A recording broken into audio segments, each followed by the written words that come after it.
바울은 고린도에서 1년 반 동안 머물면서 복음을 전했습니다. 1년 반 동안 고린도에서 사역하는 바울을 유대교 유대인들은 영 못마땅해 했습니다. 그래서 그들은 어떻게 하든지 바울에게 타격을 주기 위해 호시탐탐 기회를 노리고 있었습니다. 그렇기에 이런 핍박으로 인해 바울의 고린도 전도 역시 쉬운 것은 아니었습니다. 어쨌든 고린도에서 1년 반 동안 머물면서 마침내 고린도 교회를 세웠습니다. 오늘 본문의 내용은 1년 반이 지나 고린도를 떠나기 직전쯤에서 생긴 일로 보입니다. 갈리오라는 사람이 이 고린도 지방의 총독으로 부임하게 되었는데 항상 바울을 괴롭혔던 유대 사람들이 이를 계기로 바울을 새롭게 고소해서 없애버리려고 했던 것 같습니다. 로마에서 그리 멀지 않은 고린도에서 바울을 제거하려면 총독의 허락 없이는 불가능한 일이었습니다. 유대인들은 총독의 부임에 때맞춰 고소함으로써 부임 초기에 말썽 일어나는 것을 피하려 하는 상황을 이용해 문제를 삼습니다. 그런데 이 갈리오 총독은 그렇게 호락호락한 사람이 아니었습니다. 재판 자리에서 너희 종교 문제에 관한 것이라면 너희가 스스로 처리하라 하면서 유대인들을 쫓아내버렸습니다. 쉽게 말씀 아래 사건을 기각시켜버린 것입니다.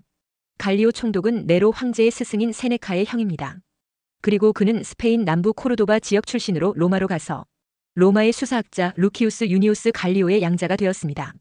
당시의 아가야 지역은 원로원 관할 지역으로 갈리오는 원로원 자격으로 아가야 지역 총독이 되었습니다.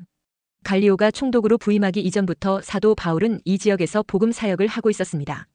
드디어 신임 총독이 부임하게 됩니다. 이에 아직 지역 사정에 어두운 총독이기에 유대인들은 빌립보에서와 같은 방법으로 소란을 일으키며 사도 바울을 고소하게 됩니다. 대부분 신임 총독들은 자신의 업적을 위해서 지역민의 민원에 민감하게 반응하는 경향이 있기 때문입니다. 그는 스토아 철학의 조예가 깊었고 인품이 온화하여 모든 사람에게 존경을 받았으나 주후 50일, 52년 사이에 아가야 총독을 마지막으로 질병 치유를 위해 공직에서 사퇴하였습니다. 그리고 AD 65년 네로 황제대 박해 때 세네카와 더불어 죽임을 당했습니다. 죽기 전에나 죽은 후에도 그는 선량한 갈리오로 불리웠을 뿐 아니라 모든 사람들의 사랑을 받았던 것으로 전해지고 있습니다. 유대인들이 바울을 거세게 반대한 이유는 바울이 율법을 어기는 방법으로 하나님을 경외하라고 가르쳤다는 이유 때문입니다. 13절에 말하되 이 사람이 율법을 어기면서 하나님을 경외하라고 사람들을 권한다 하거늘 했습니다. 바울은 고린도에서 복음을 전하며 유대인과 이방인들에게 예수님을 통해서 하나님께 나아갈 수 있는 길을 전파했습니다. 그러자 많은 이방인들이 예수님을 믿고 세례를 받아 예수님을 통해 하나님께 나아가게 되었습니다. 그러자 회당의 유대인들은 그 같은 사실에 대해 강한 반감을 가졌습니다. 유대인들 생각에는 율법을 통하지 않으면 하나님께 나아갈 수 없고 그를 경외할 수도 없다고 생각합니다. 그런데 바울은 예수 그리스도를 믿음으로 하나님을 경외할 수 있고 예배할 수 있다고 가르치니 너무도 못마땅했던 것입니다. 이 문제를 놓고 못마땅해 하던 유대인들이 새롭게 부임한 갈리오 총독이 오자 총독에게 바울을 고발한 것입니다.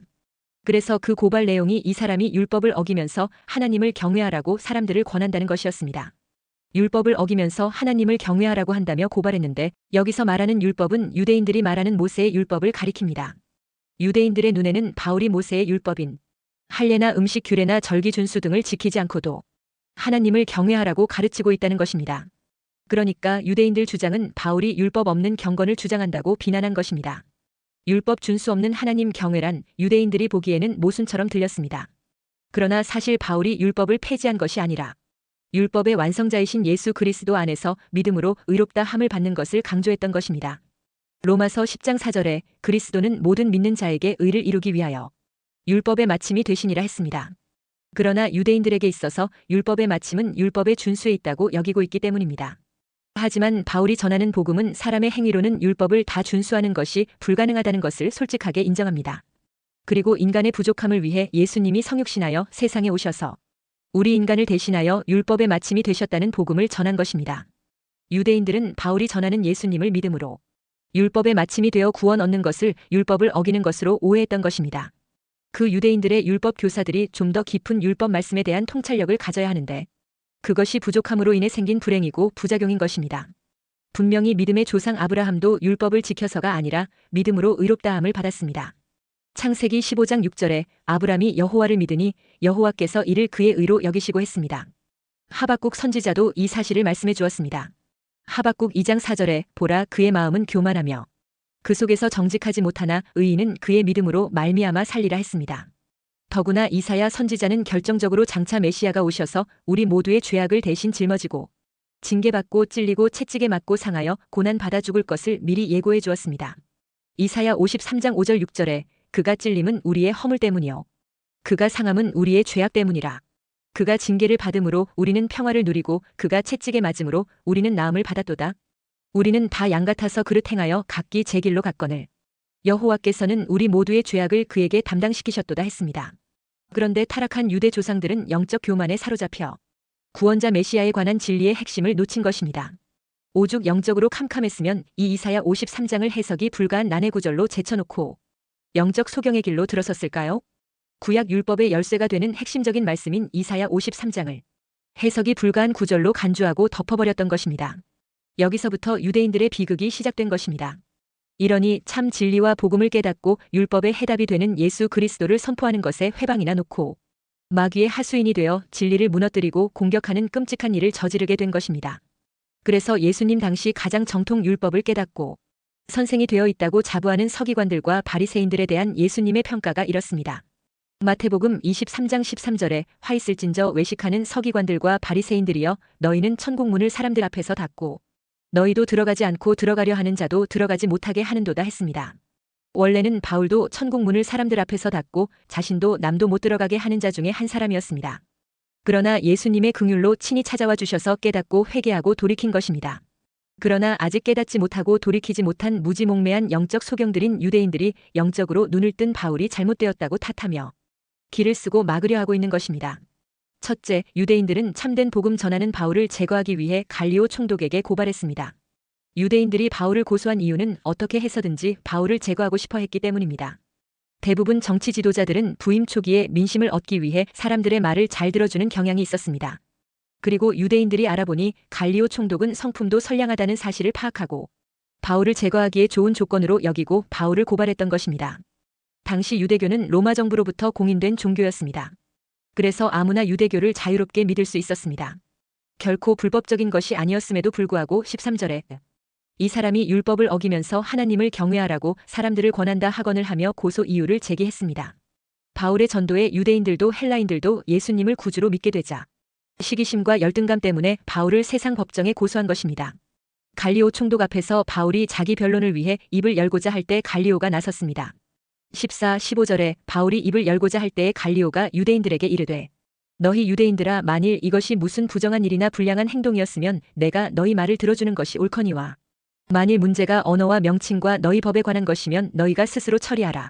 나는 이러한 일에 재판장 되기를 원하지 아니하노라 하고 했습니다. 바울을 고소한 이유가 사회법에 위반된 것이라면 내가 재판하겠지만 당신들의 종교에 관한 문제라면 당신들끼리 알아서 처리하라는 겁니다. 그러면서 16절에 총독은 그들을 재판정에서 쫓아내버렸습니다. 총독이 고소한 유대인들을 재판정에서 쫓아냈다는 것은 중요한 의미를 갖습니다. 총독이 바울의 기독교 편을 들어주었다고 볼 수는 없습니다. 그러나 이 재판이 기각되므로 고린도에서의 선교에 순탄한 길을 열어주었습니다. 만일 이 재판이 바울에게 불리한 판결이 내려졌다면 아가야 지방에서는 더 이상 선교를 할 수가 없었을 것입니다. 바울에 대한 유대인들의 고소가 총독 갈리오가 볼 때는 별것도 아니었습니다. 무슨 고린도 치안에 문제가 생긴다든가 윤리 도덕적으로 잘못되었다든가 하는 문제가 아니었던 것입니다. 유대인들의 고소는 율법을 어기면서 하나님을 경외하라면서 바울이 사람들에게 권한다는 내용이었습니다. 그런데 사실 이 말을 자세히 들여다보면 모순이 있습니다. 율법이 말하는 최고의 일이 무엇입니까? 그것은 오직 하나님만 사랑하고 하나님만 섬기고 경외하라는 것입니다. 그런데 어떻게 율법을 어기면서 하나님을 경외하라는 말이 성립이 되는 것입니까? 율법의 핵심이 하나님을 경외하는 것인데 율법을 어기면서 하나님을 경외하라고 가르치고 있다고 하는 말 자체가 모순이 되는 주장인 것입니다. 그러니까 이들이 핵심을 빼놓고 고소했기 때문이 이런 말을 한 셈입니다. 정작 그들이 말하려고 한 것은 예수님이었겠지요. 예수님을 믿는 것이 하나님을 경외하는 것이라고 말한다는 것입니다. 유대인들이 바울에 대한 고소 내용이 율법을 어겼다는 것입니다. 이 말은 바울이 불법 종교를 전한다는 것입니다. 로마 법상 로마 정부로부터 공인되지 않은 종교를 전하는 것은 불법 행위입니다. 그런데 유대교는 당국으로부터 승인된 공인 종교였습니다. 따라서 유대교는 자유로운 예배 행위를 허용받았고 나아가 로마인들을 제외한 다른 사람들을 개종시키는 것은 허용되었습니다. 그런데 바울은 유대인들이 보기에 자신들과는 달리 공인되지 않은 불법 종교를 로마의 법을 어기면서 전하고 있다고 고소한 것입니다. 그러나 갈리오는 이것은 자신이 다루어야 할 사건이 아니고 순전히 종교 문제이므로 너희들이 알아서 하라고 유대인과 바울을 재판장에서 쫓아내버립니다. 갈리오가 재판해야 하는 일들은 로마 법을 어기는 범법자와 미풍양속을 해치는 일들에 관한 것이었는데 이번 사건은 거기에 포함되지 않는다는 판단이었던 것입니다. 갈리오는 이번 사건은 유대교 내의 내부적 문제로 여기며 로마 정부가 해결할 것이 아니라 너희 스스로 해결하라고 선언했습니다. 이러한 갈리오의 판결로 유대인들이 더 이상 회방할 수 없게 되었고 이로써 바울의 복음 사역은 순탄하게 되었던 것입니다. 그러므로 교회는 세상에 공격이 있다 할지라도 담대해야 합니다. 만일 예수 그리스도께서 만유의 주님이심을 믿는다면 어떤 상황에서도 담대해야 할 것입니다. 교회의 머리 되신 주님이 세상의 모든 제도와 권력과 통치자들을 그 뜻대로 다스리시기 때문입니다. 주님이 보호하시려고 한다면 그 어떤 권력이라 할지라도 우리를 털끝 하나 건드리지 못할 것을 분명히 믿고 나아가게 되시기를 주의 이름으로 축원합니다. 둘째, 갈리오 총독이 유대인들의 고발을 기각시켰지만 때로는 권력의 비호하에 핍박이 올 수도 있습니다. 요한복음 16장 33절에 이것을 너희에게 이르는 것은 너희로 내 안에서 평안을 누리게 하려 함이라. 세상에서는 너희가 환난을 당하나 담대하라. 내가 세상을 이기었노라 했습니다. 하나님의 보호가 나타날 때도 있지만 때로는 환난과 고난을 겪고 통과해야 되는 경우도 있습니다. 그래서 주님은 세상에서는 너희가 환난을 당하나 담대하라 했습니다. 환난을 당하지 않는 것만이 하나님의 뜻은 아닙니다. 때로는 환난을 당하는 것이 하나님의 뜻일 수도 있습니다. 환난 당할 때 하나님의 뜻은 세상을 이기신 주님을 바라보므로 그 환난을 두려워하지 않고 담대하게 맞이하는 것입니다. 환난을 보고 두려워 떠는 것은 주님의 뜻이 아니라는 겁니다. 환난 앞에서도 두려워하지 않고 담대하여 오히려 너희로 내 안에서 평안을 누리게 하려 함이라는 것이 주님의 뜻이라는 것입니다. 환난보다 더 강력하고 큰 것이 바로 예수님이요. 그 예수님 안에서 환난 핍박을 두려워하지 않고 담대하게 받아들이고 스데반처럼 예수님 안에서 평안하여 천사의 얼굴처럼 되는 것이 주의 뜻이요. 하나님께 영광이 된다는 것입니다. 그러므로 환난 핍박을 피하거나 이기는 것만이 승리이고 무조건 능사라고 할 수 없다는 것입니다. 진짜 결정적으로 강력한 클라이막스는 죽음의 위협으로 다가오는 환난의 먹구름 앞에서 담대할 수 있는 믿음과 예수님 안에서 평안의 마음을 가지고 당당하게 맞서 나아가는 것입니다. 이런 상황은 일생일대에 단 한 번 찾아오는 최절정으로 하나님께 영광을 돌리는 순간이요. 하나님 보좌 아래에 있는 천국 제단의 산 제물로 드려지는 영광의 순간인 것입니다. 오늘날 전 세계에서 일어나고 있는 종교적 이유로 인한 박해의 75%가 기독교인을 대상으로 하고 있으며 따라서 기독교는 현재 전 세계에서 가장 핍박을 받는 종교입니다. 그리고 박해받는 기독교인 수는 1억 명이라고 합니다. 이라크의 기독교인 핍박으로 1,500만 기독교인이 교회를 불태움 당하고 폭탄 테러로 죽어갔습니다. 그래서 지금 현재는 이라크의 기독교인이 40만 명만 남았다고 합니다. 시리아와 이집트의 기독교인들은 밤중에 집으로 들이닥치는 무슬림들에게 온 가족이 몰살당하는 일이 비일비재합니다. 엄마와 딸은 아빠가 지켜보는 앞에서 강간당하고 아빠는 딸이 보는 앞에서 모기 배임을 당합니다. 인도의 크리스찬들은 힌두교로의 개종을 거부했다는 이유로 산채로 휘발유에 불태워 죽입니다. 심지어 칼과 도끼에 맞아 죽기도 합니다.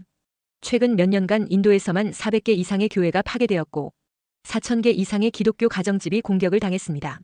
인도에 있는 암몰이라는 소년의 가족은 그 아버지 해리쉬가 동생의 기적적인 치유를 목격한 후 예수님을 위해 살겠다고 결심했습니다. 그리고 난 이후 2003년부터 박해의 표적이 되었습니다. 그리고 암몰이 교회의 주일학교에 출석한 이후 실종되었는데 다음날 시체로 발견되었습니다. 소년 암몰의 부모가 지역 당국에 실종 신고를 냈는데 월요일 저녁에 시체를 병원에서 찾았습니다. 그 소년의 얼굴은 불에 타 있었으며 그의 손은 불에 타 깊은 상처를 입었고 그의 입은 봉해져 있었습니다. 소년의 복부에는 뜨거운 석탄과 불타는 나무가 올려져 불에 탔으며 그 발꿈치는 부러져 있었다고 합니다. 인도 선교사님의 증언에 의하면 지금도 힌두교도들이 기독교인을 잡아서 신앙을 포기하라고 강요하고 안 하면 옷을 벗기고 무리들이 끌고 가서 몽둥이로 때리고 성추행을 하고 총으로 쏘아서 죽입니다. 인도 선교사님의 동영상을 통해 제가 직접 확인했습니다. 정부의 신고에도 경찰과 당국은 모르는 척 한답니다. 그러니 기독교인들이 박해와 살해의 표적이 되어 있다고 합니다. 그러니 인도의 어떤 지역에서는 예수 믿으려면 죽음을 각오해야 되는 지역들이 많다고 합니다. 그런데 이런 핍박과 죽음 앞에서도 인도 성도들은 흔들림이 없이 순교하고 있습니다. 그들 심령에 주님이 주시는 하늘의 평안이 있기 때문입니다. 그리고 담대함이 있기 때문입니다. 그렇기에 배교를 강요받아도 묵묵히 순교의 길을 가고 있는 것입니다. 이런 일은 적그리스도 통치하에 전 세계적으로 일어날 일이 될 수도 있습니다. 그러므로 우리는 세상에서는 너희가 환난을 당하나 담대하라. 내가 세상을 이기었노라는 말씀을 붙잡고 너희로 내 안에서 평안을 누리게 하려 함이라는 말씀을 사실적으로 체험하는 믿음이 되어야 합니다. 그러면 결국 승리하게 되는 것입니다. 셋째, 고발이 기각당한 것에 분노한 유대인들은 회당장 소스데네가 바울을 강단에 세웠다고 집단 폭행했습니다. 17절에 모든 사람이 회당장 소스데네를 잡아 법정 앞에서 때리되 갈리오가 이 일을 상관하지 아니하니라 했습니다. 갈리오 총독은 바울을 고발한 유대인들을 법정에서 쫓아냈는데 지금 갈리오 총독이 바울에 대한 고발을 기각시켰음에도 유대인들이 승복하지 않고 재판 결과에 불복한 것입니다. 마치 시위를 하듯이 계속 소란을 피우니까 내쫓아버린 것입니다. 그래서 그는 즉각 유대인들을 법정에서 쫓아내버리자 그와 동시에 전혀 예상하지 못한 일이 벌어집니다. 갈리오는 정의를 외친 총독입니다. 그러나 17절의 말씀에서 보듯이 그는 정의를 실천한 총독은 아닙니다. 종교의 영역과 세속의 영역은 분명 구분이 있습니다. 애매한 듯 보여도 분명 그 한계가 있습니다. 그런데 보십시오. 어떤 경우에도 종교에서 폭력을 휘두른다는 것은 이미 종교의 테두리를 넘어선 것입니다. 폭력을 정당화하는 종교법이라면 그것은 세상 법의 잣대로 제지할 수 있어야 합니다. 왜냐하면 폭력은 그 어떤 경우에도 불의한 일이기 때문입니다. 그런데 갈리오는 그 폭력의 현장에서 외면하고 맙니다. 갈리오 총독은 종교법과 세속법의 경계에서 자신의 역할을 놓친 것입니다. 폭력은 어떤 경우라도 정당화될 수 없습니다. 종종 약삭빠른 종교인들이 종교와 세속의 틈새를 악용하여 폭력을 사용하는 경우가 있습니다. 그러나 폭력은 그 어떤 경우라도 정당화될 수 없는 범죄입니다. 갈리오 총독은 세속법과 종교법의 차이와 한계, 영역을 구분했기에 유대인들의 고소를 기각했습니다. 그런데 정작 적용에 있어서는 중요 기준을 놓치고 맙니다. 그러므로 종교의 이름으로 폭력이 행사될 때에 외면하는 것이 능사가 아닙니다. 오히려 그것이 폭력이라는 것을 명백히 하고 제지할 수 있어야 공권력의 정의가 살아나게 되는 것입니다. 갈리오와 같은 우유부단한 엘리트들을 우리는 얼마든지 봅니다. 아니, 우리 성도들 가운데도 이런 유형의 신앙인들이 얼마든지 있습니다. 악용하고 무시하고 외면하는 사례들은 얼마든지 있습니다. 그러므로 하나님의 공의가 이 세상을 덮을 수 있어야 합니다. 그러려면 교회 안에서 먼저 하나님의 공의가 시행되어야 합니다. 하나님을 경외한다고 하는 유대인들이 불법적인 폭력 행위를 저질렀습니다. 모든 사람이 회당장 소스데네를 잡아 법정 앞에서 때렸다고 했습니다. 유대인들의 고소가 총독에게 기각당하고 재판 자리에서 쫓겨나는 창피를 당했습니다. 그러자 유대인들은 저들의 지도자인 회당장 소스데네에게 그 책임을 물어 폭력을 가하면서 화풀이를 했습니다. 여기 17절에 나오는 모든 사람은 유대인들을 가리킵니다. 이런 유대인들의 행동에 총독인 갈리오는 관여하지 않았습니다. 여기에 나오는 소스데네는 전 회당장 그리스보가 예수님을 영접하고 신자가 되자 그의 후임으로 온 회당장입니다. 그런데 이 회당장도 폭력 사건을 계기로 예수 그리스도를 영접하고 하나님의 일꾼이 되었습니다. 고린도전서 1장 1절에 나오는 소스데네가 바로 이 사람입니다. 하나님의 뜻을 따라 예수님 예수의 사도로 부르심을 받은 바울과 형제 소스데네는 했습니다. 사실 이날 회당장 소스데네가 당한 폭행은 바울이 당할 폭행을 대신한 셈이 됩니다. 그것은 예수 그리스도 때문에 당한 고난과 관계가 됩니다. 마치 구레네 사람 시몬이 억지로 십자가를 지고 가는 것과 같았습니다. 우리가 예수님 때문에 애매한 고난을 받는다 해도 그것이 축복으로 바꿔지게 되는 것입니다. 소스데네는 후에 바울이 친형제처럼 아끼고 사랑했던 사람입니다. 소스데네는 전 회당장 그리스보가 예수님을 영접하자 그 후임으로 부임한 사람입니다. 그런데 소스데네가 총독 재판석에서 자기가 회당장으로 섬기던 고린도의 유대인들로부터 얻어맞고 나서 이것은 무언가 잘못되었다는 것을 깨닫게 되는 계기가 되었습니다. 그 일로 인하여 그는 예수님에 대해 제대로 알게 되고 고린도 교회의 지도자로 새롭게 태어날 수 있었던 것입니다. 그러니 얻어맞은 것이 그에게는 큰 복이 되었습니다. 하나님은 언제나 합력하여 선을 이루게 하시는 하나님이십니다. 하나님을 섬기는 유대인들이 바울이 율법을 어기면서 하나님을 섬기라고 유혹하고 있다면서 고발을 하였습니다. 교회를 어지럽게 하는 사람들의 이야기를 들어보면 하나님을 위해서 그 일을 한다고 하면서 오히려 하나님을 모독하며 하나님께 해가 되는 일을 서슴지 않고 있다는 것을 알 수 있습니다. 회당장 그리스보가 예수 그리스도를 믿고 그리스도인이 된 것에 분노하고 있는데 회당장 소스데네가 회당에서 복음을 전하도록 허락했기 때문에 이런 결과가 온 것으로 여기고 그 쌓였던 감정이 회당장 소스데네에게로 향한 것입니다. 악인들은 이처럼 자신들의 악을 드러내는 것입니다. 복음을 조롱하고 멸시하고 비난하던 자들의 악함은 결국 심판대 앞에서 다 드러날 것입니다. 그리고 자신들이 행한 대로 그 결과를 받게 될 것입니다. 우리를 고소하던 대적자들은 자신들의 행실로 인해 이 땅에서가 아니면 하나님의 심판대 앞에서 자신들이 행한 대로 수치를 당할 것입니다. 그러므로 우리는 그들을 향해 긍휼의 마음을 잃지 말아야 합니다. 우리를 핍박하고 멸시했다고 해서 우리가 받은 수치를 우리가 그들에게 되돌려주는 것은 옳지 않습니다. 그들이 복음을 듣고 회개하고 돌아서지 않으면 언젠가 하나님께서 그들의 악을 드러내실 것입니다. 우리는 끝까지 사랑을 베풀며 의를 행해야 합니다. 교회는 공의와 평화를 추구해야 합니다. 왜냐하면 교회는 예수님의 보혈로 의롭다함을 입은 사람들의 공동체이기 때문입니다. 교회의 머리 되신 예수님께서 모든 만물을 통치하십니다. 성도는 그리스도께서 만유의 주가 되심을 믿기 때문에 세상의 핍박 앞에도 담대해야 합니다. 성도는 세상에서 핍박을 받지만 죄와 싸워 이기며 사랑을 실천하는 의로운 삶으로 주님께 인정받아야 합니다. 성도는 의로운 삶을 살아감으로 오히려 대적의 악함을 드러내야 합니다. 이것이 바로 교회의 영광을 세상에 나타내는 것입니다.